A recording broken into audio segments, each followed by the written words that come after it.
Today's episode is brought to you by Positively Productive Systems, whose mission is to be the antidote to your stress and to provide compassionate productivity resources and coaching that help you heal and achieve. Be sure to check out both free and paid resources at positivelyproductive.com/resources. The different ways that we approach life and business are exactly what makes us magical and awesome and helpful and useful and productive and any other words that people like to use. It's really about having all of these different counterparts that work together, and not that everyone's doing the exact same thing, that everyone's the best at the same thing, because that would just be downright boring, I think, at the end of the day.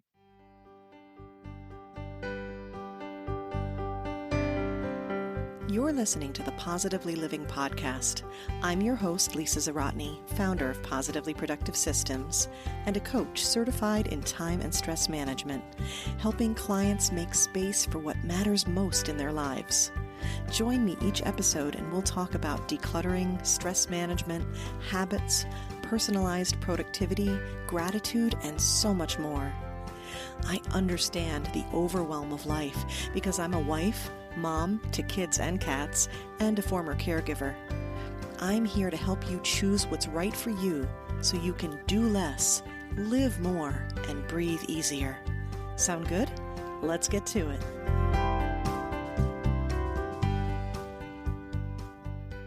On today's episode of the Positively Living Podcast, we're talking about the benefits of playing to your strengths, and I wonder if that's something you've done or if you were guided against it. I remember from an early age being taught to work on the things I didn't do so well instead of enjoying those I did. For example, I would get all A's and a B, and it was the subject I got a B in that would be the focus instead of the others. I felt like I had to work on my weaknesses more than lean into my strengths. Today, we're turning all that around with my guest, Julia DiCaneva. Julia is a business organizer and coach who helps people and businesses strategize, organize, and simplify to beat burnout once and for all. She's a mindfulness and meditation facilitator, Gallup-certified strengths coach, young adult cancer survivor, and intentional living enthusiast. She considers herself a multi-passionate persona and loves to keep those algorithms guessing. Julia is definitely my kind of people, multi-passionate, a recovering perfectionist, and a student of human behavior. I love that she's a lifelong strengths enthusiast and has brought that expertise to the conversation today.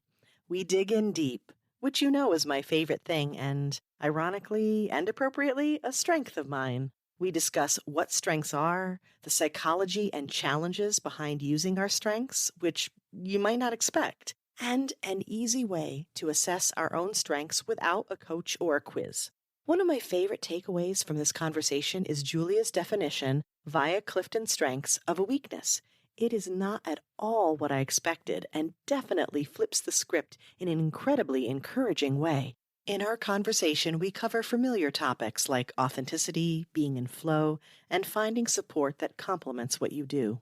You'll want to check out episodes 31, 56, and 59 that work beautifully with those topics. Also, if you'd like to try a strengths quiz, one that I suggest is VIA Strengths, VIA. It's free and easy to find.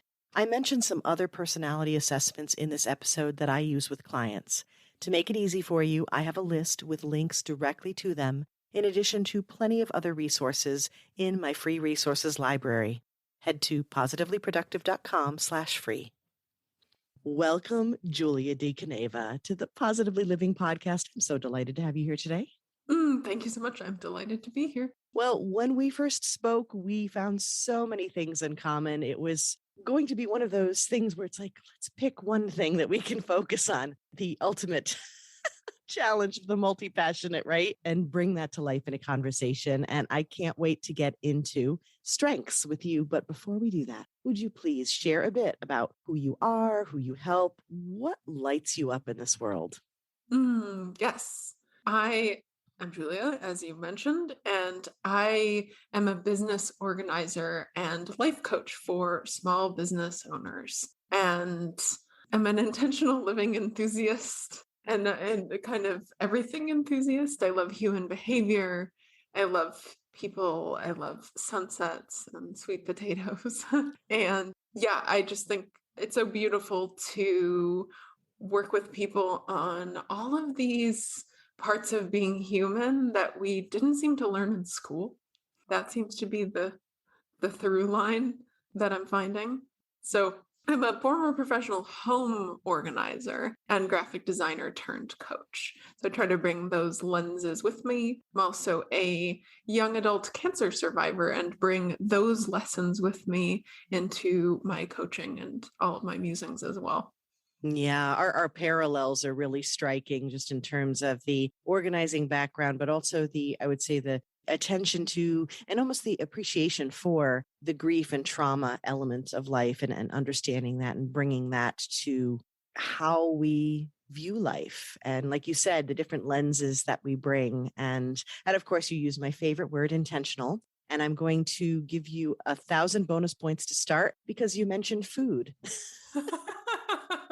I mean, it must be said, yeah. Exactly.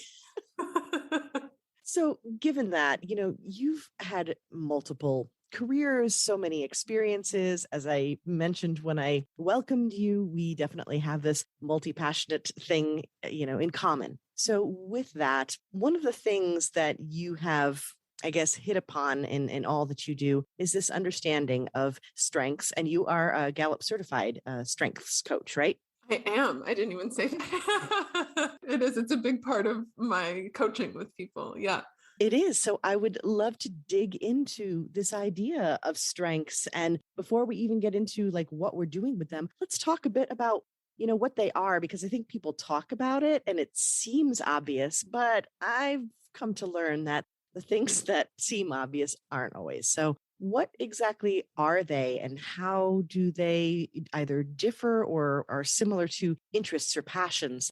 There is a lot of ambiguity. And in fairness, I think a lot of people define strengths differently. The sort of Gallup strengths world is slightly different from other strengths assessments, which is slightly different from just kind of the colloquial use of strengths. So part of it is that it's sort of this big, wide array of things, of characteristics, of qualities. But for the purposes of our conversation, and a frame that I've found helpful is strengths being anything that you do naturally well, anything you do with a lot of ease.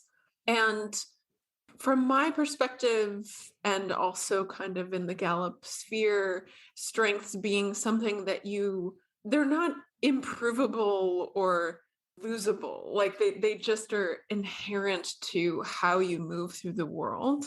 And what's so beautiful about that is there's so much ease in it. There's not effort to be better. There's not, I need to be different than I am. I need to be more than I am, which is so often the rhetoric and the messaging that we're getting from the outside world. Yeah, I'm feeling that totally. And one of the things that's always come to my mind when we're talking about, okay, what are your strengths? And of course, I like talking about the idea of your zone of genius, right? And being in that, what we call the flow state. And there's so many wonderful conversations we've had about that, one with Jeff Harry on my podcast. And this idea of, being in that happy place. And for some reason, I feel like we've been trained over the course of time to look for the thing that we're not so good at to make that better. Like I would get all A's and a B, and what would be the focus? Bringing that B up as opposed to saying, okay, look at these A's. What was going on here? What's that natural strength that you have? What was something that was, it's almost like, do we not value the things that come easily to us, right? There is very much this sense of if it's easy, it must not be the right thing, or you must be doing something wrong, or everything. I mean, it's one of the biggest reasons that people won't charge for the work they do because it's easy.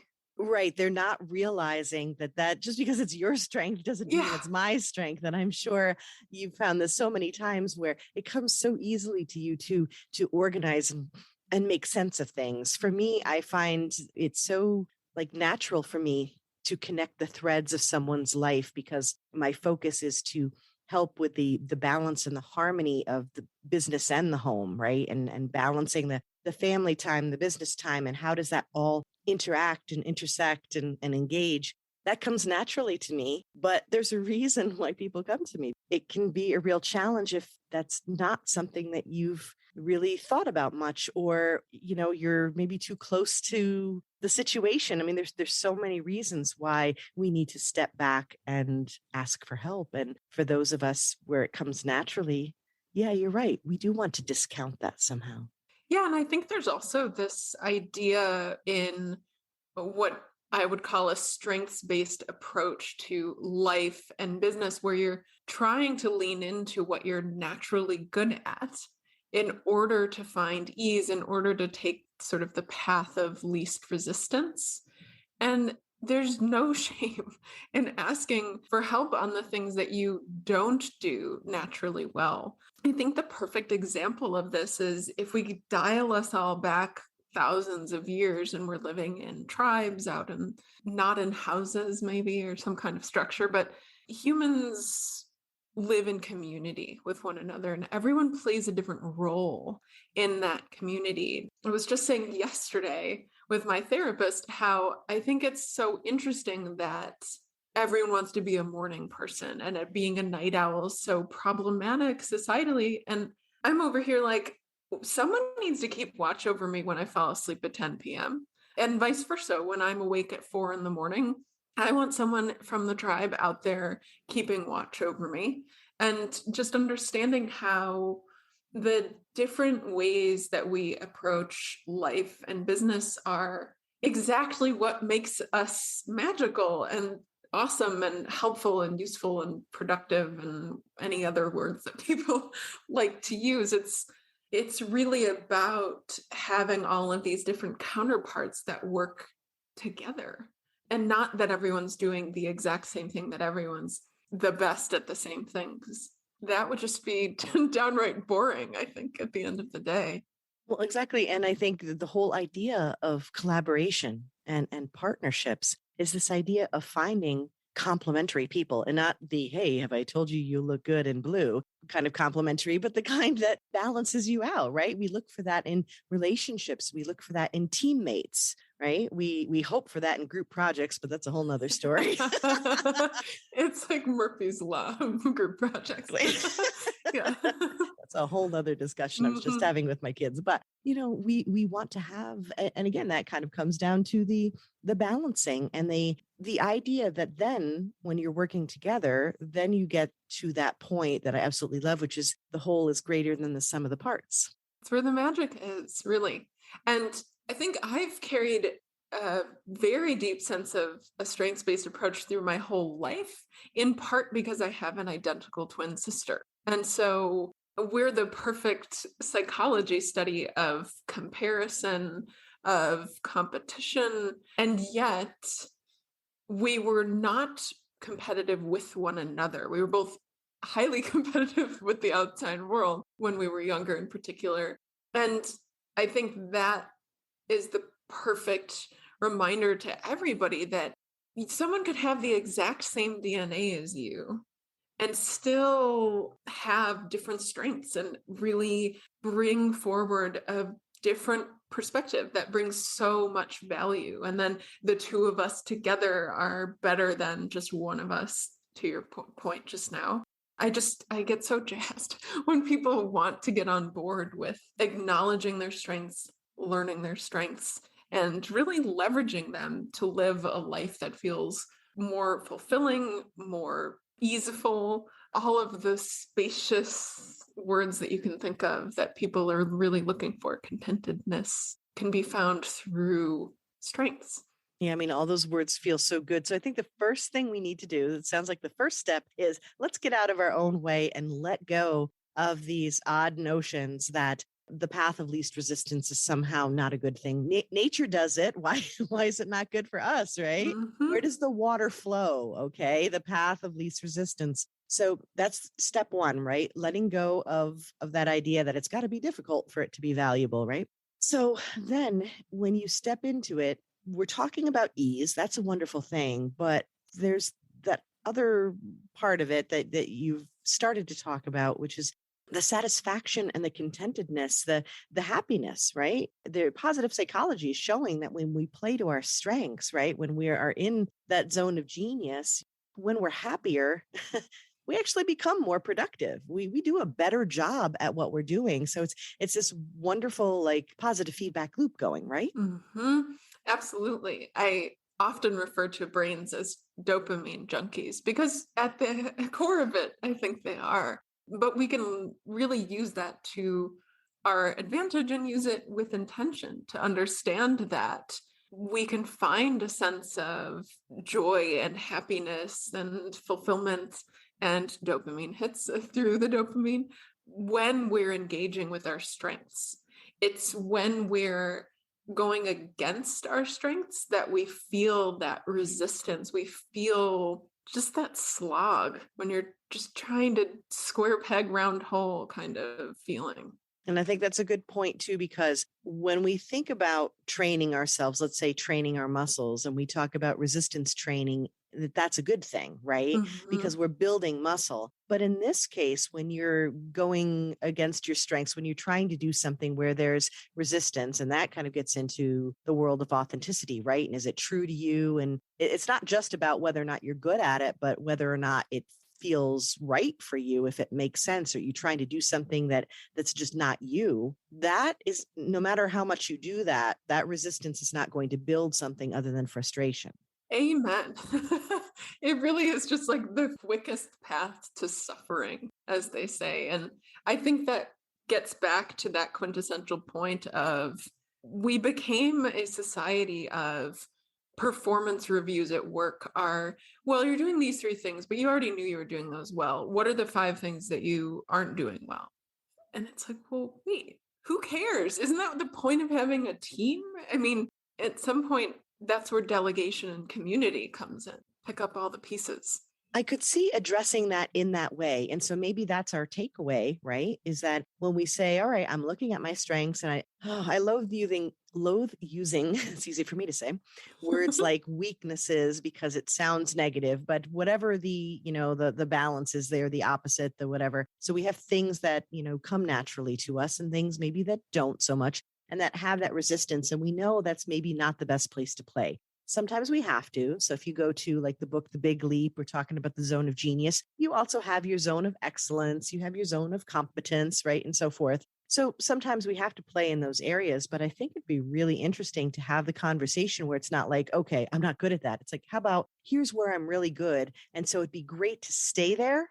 And then what do we do with this other stuff? Well, are there other people I know who are really good at that? Where do I find the partnerships? Where do I find the balance? I had a conversation with Casey Gromer, and we were talking about that in terms of, oh goodness, what were we talking about? We're talking about disc, maybe. I mean, we're talking about the different kinds of, profiles that you have and Hmm. personality types. And yeah, and it's thinking, okay, so people walk around talking about Enneagrams. It doesn't matter what you're talking about, but when you're like, okay, I'm a high 9 and a Q1432 or whatever, then, then you're seeking out those that will complement you. And as opposed to saying, well, that's not good, that I'm missing these things, you're saying, how do I find those pieces of the puzzle so that we create something great together? Absolutely. And that's one of the reasons that I love the Clifton Strengths Assessment because it gives people language around those kind of intangible things that they do well. The route that they take to an outcome is what the report is describing. And that is such a wonderful space to explore because it's applicable in all scenarios. Anytime you're trying to make it to a particular outcome, you'll be utilizing your strengths. And in addition to that, which I think is awesome anyway, but there's this added piece of learning your own strengths and then recognizing strengths in other people. It's an exercise in compassion and patience and understanding. And I think that is the core of what a strengths-based approach to life and work is. Like that's what's so exciting to me is this not just me, but also everyone else and having a different way to see the person on your team who always makes that decision that seems totally backwards to you. But once you know their strengths profile, you have more insight and you understand that it's something different. So, I mean, I could talk about that forever, but I just think this kind of self and others is really, really beautiful. Well, that's such an important piece of knowledge, wisdom, really, to create teams that work together. But I can see this application beautifully in the parent child relationship too, right? Because I have found that with the different kinds of personality work that I do, I go for things like the big five. So we understand, your sliding scale of extroversion and, openness and agreeableness and things like that. And then also, I love using Gretchen Rubin's four tendencies, Me but that's too. because I'm right, the habits based. So that's a really interesting way to see, how you show up and what your inner and outer expectations are doing in terms of, I didn't want to say pressuring you, but Well, motivations, yeah. yes, exactly. Where you're coming from. Okay. And so, given that, it's not just that you can learn that about yourself, but you can then see it in others. And when I can see it and understand my children better, my spouse better, it makes a big difference in how we can not only pair up to be a team, but in that I can also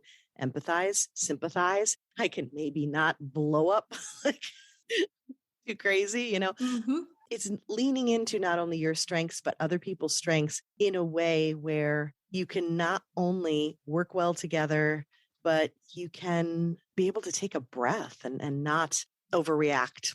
Hmm. Absolutely. It's so much fun to have this kind of exploration because I love mindfulness, which is a whole other conversation. But I think strengths and a lot of this self-awareness is its own flavor of mindfulness and of being present and of being, well, aware, frankly, of you and your surroundings and the way you move through the world. And it really does set the framework. It's almost difficult to lack compassion once you start to see people kind of in their core pieces and their strengths and yeah, appreciation. Yeah, I know that it was a huge difference for me when I not only was trying to understand my own grief and trauma and the effects it had on me, but I would learn more about others. And one of my strengths has always been empathy, anyhow. But it's very interesting in moments where you can be extraordinarily frustrated. And I'm actually to the point now, I laugh so hard at this, where I'm like, I want to be really angry with you, but I get where you're coming from. So I'm going to Totally. be cool about it. Damn it. Like, Totally. but it's a beautiful thing because it's a conversation you can have even in your own brain. You're like, all right, so this is where they're coming from. Now, then you can go to the next level, which frequently I will have this conversation where it's like, well, okay, it doesn't make what they did okay, Hmm. but I do understand it better now. And now I have more information to work with, more data to work with in order to address it. Hmm. Hmm. To that point, too, is I think brings up the idea of strengths and weaknesses. In the Gallup world, a weakness is anything that gets in the way of the outcome you're looking for. And so that really changes the frame from your weaknesses are not the things you don't do well. Your weaknesses are your blind spots, are the things and the roadblocks that you either let get in your way or don't stop to acknowledge are there, all those beautiful blind spot things. And that really comes back to I have like 12 lines of thought. So just bear with me for a second while I grab Understood. onto the one that I'm going to. So when you were talking about, I understand why you did that and I have more data, that data is the same to me of this acknowledgement of weaknesses, an acknowledgement of a roadblock, of a thing that got in your way, a thing that caused you to take the rocky road path that was not ideal. And that is the conversation that I think performance reviews should say is how can we acknowledge the roadblocks? Because having a strengths-based approach to work, let's say, isn't about glossing over things that you're not doing well. It's the opposite of acknowledging that you need to fix something. So we're saying, okay, there's this problem that you have at work. You didn't deliver something on time. Like, that's problematic in a work setting. Like, everybody's relying on you. But instead of saying you need to be better, instead you would sit down and say, what strengths can you really lean on to help you navigate that roadblock? Just changing the frame of you and what you did isn't problematic, but where can we find a little more ease in a way that's going to play to your strengths? Right. And doing that for ourselves, because I focus a great deal, especially I think in the entrepreneurial world, where, a lot of times you're starting solo, you're on your own, and we're our own worst critic, right? And we're constantly getting into this. And when we talk about strengths and weaknesses, like I said, didn't even want, I'm like, I want to bring the word up because we kind of have to, you talk about Yeah. strengths, you have to talk about weaknesses, but it feels negative. It's like when I talk about stress and I'm like, I don't want to say it's good stress and bad stress. It's like, but what's serving you? Mm-hmm. And so that's what you're talking about here too. This is really interesting to kind of almost redefine or reframe the idea of weakness and this idea of it being the thing that's getting in the way of your outcome, which reminds me of how I talk about the concept of clutter. Mm.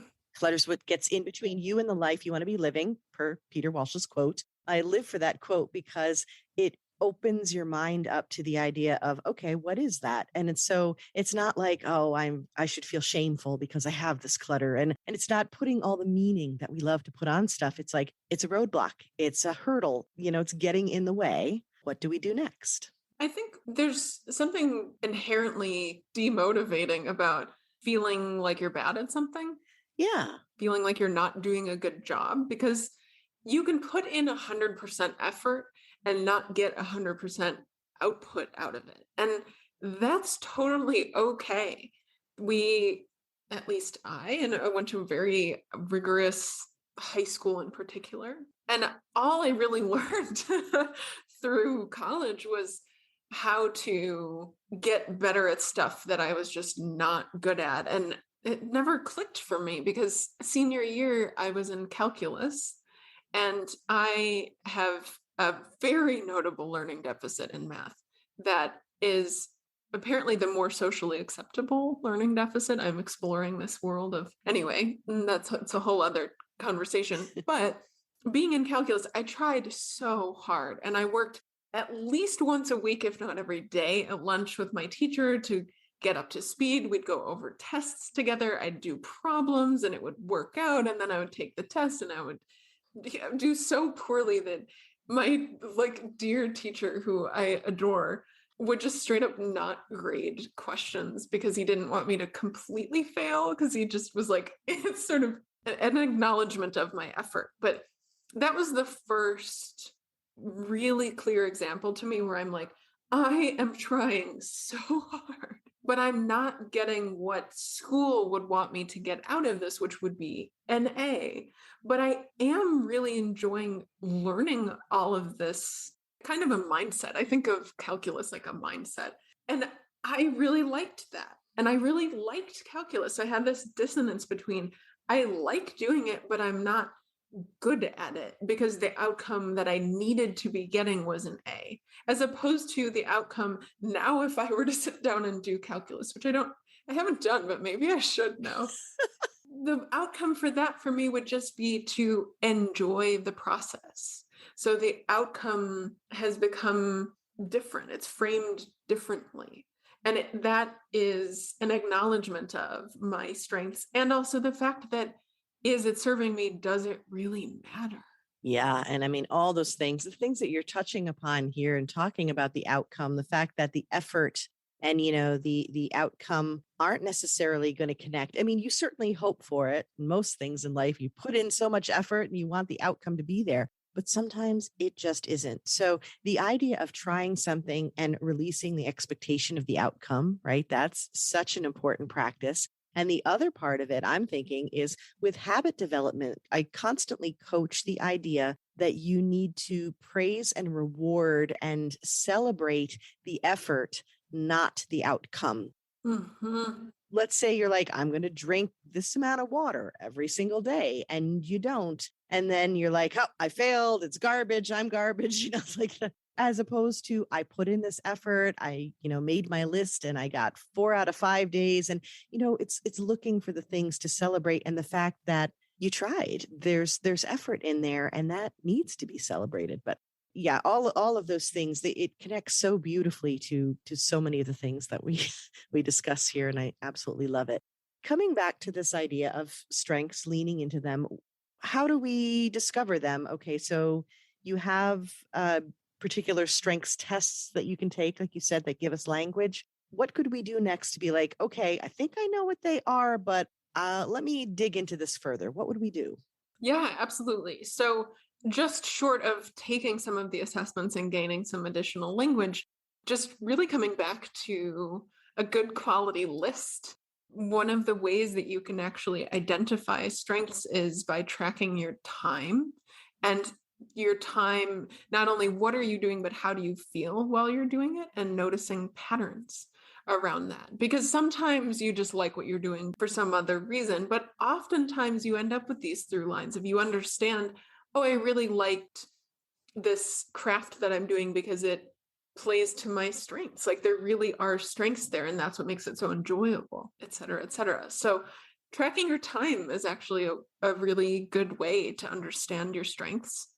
And if that sounds horrible to you, or you really don't like to be a kind of a data entry person, just doing what you can to be mindful and in moments that feel like ease, really savoring those moments a little bit more, because you'll start to train your brain to pause there and pause in that ease, and you'll just naturally start to notice patterns and understand, even if you don't fully get the through line of when you're sewing a new dress that you're making, you don't really know how it connects to your strengths, but you know you enjoy that.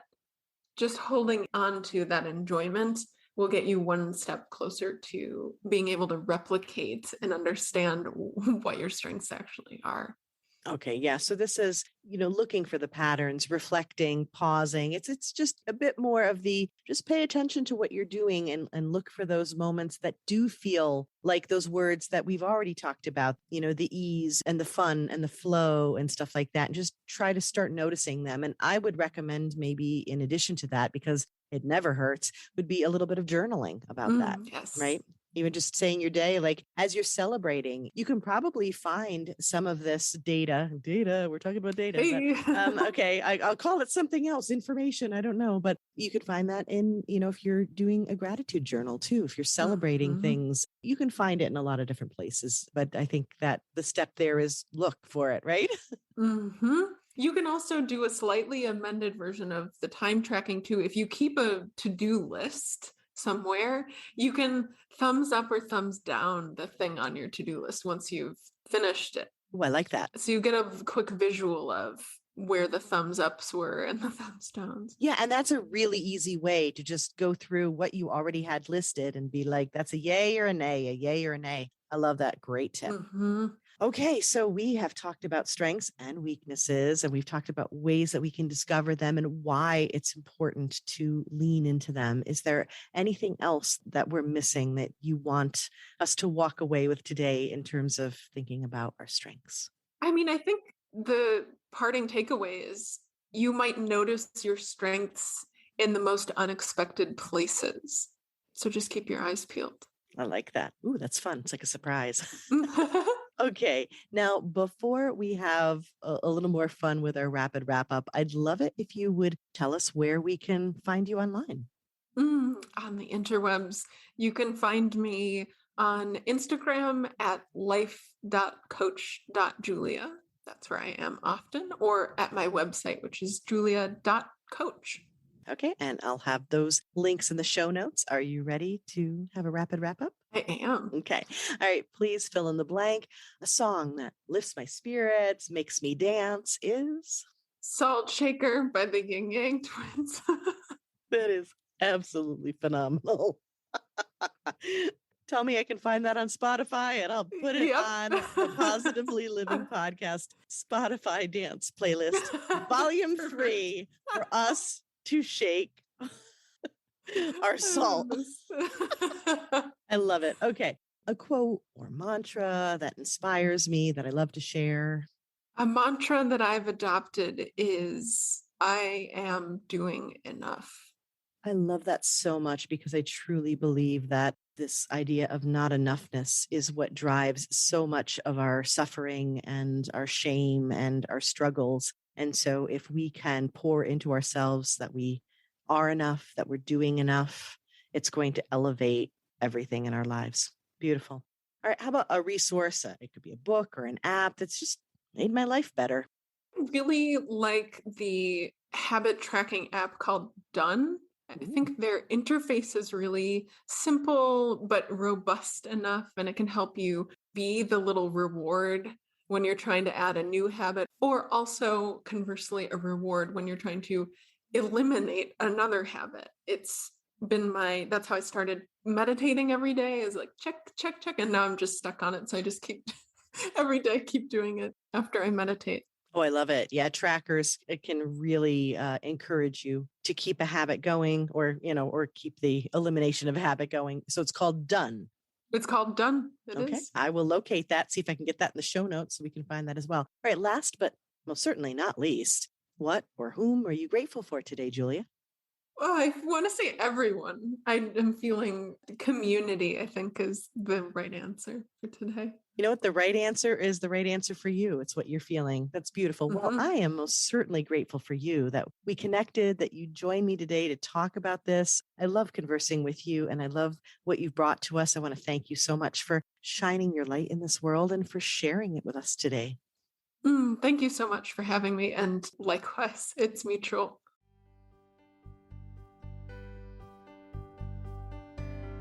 Thank you for joining me today. Your time is precious and limited, and I'm honored you chose to spend it with me. If you have feedback, questions, or want to schedule a chat, head to positivelyproductive.com/connect. And if you are looking for any of the resources referenced on the podcast, from books to products to training and more, go to positivelyproductive.com/resources.